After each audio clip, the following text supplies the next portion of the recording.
আসসালামু আলাইকুম। আজকে আমি কলার মোচা দিয়ে চপ বানাবো।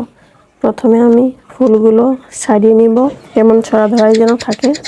তারপর ফুলের ভিতর থেকে শক্ত ডাঁটা আর সাদা পাপড়িটা ফেলে দিব, আর শেষের অংশটুকু সিদ্ধ করব। আর ফুলগুলো সিদ্ধ করতে দিয়ে একটা ব্যাটার বানিয়ে নেব। নিয়েছি বেসন, চাউলের গুঁড়ি, লবণ, হলুদের গুঁড়া, মরিচের গুঁড়া, ধনিয়ার গুঁড়া, গরম মশলার গুঁড়া, আদা রসুন বাটা, পানি মিশিয়ে সুন্দর একটা ব্যাটার বানিয়ে নেব। এরপর এদিকে আমার ফুলগুলো সিদ্ধ করা হয়ে গেছে। এরপরে একটা কড়াইতে খানিকটা তেল দিয়ে, তেল গরম হইলে ওই ব্যাটারের ভিতরে ফুলগুলো চুবিয়ে তেলের ভিতর ছেড়ে দেব। উল্টিয়ে পাল্টিয়ে লাল করে ভেজে নেব।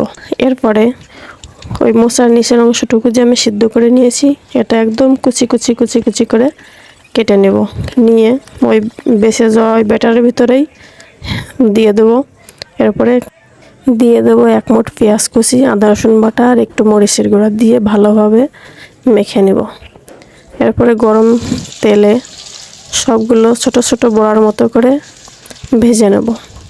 দেখুন কত সুন্দর হয়েছে, যেমন কালার হয়েছে সেমন মচমচে। এটা দেখতেও যেমন লোভনীয়, খেতেও অসাধারণ। আপনারা এভাবে ট্রাই করতে পারেন।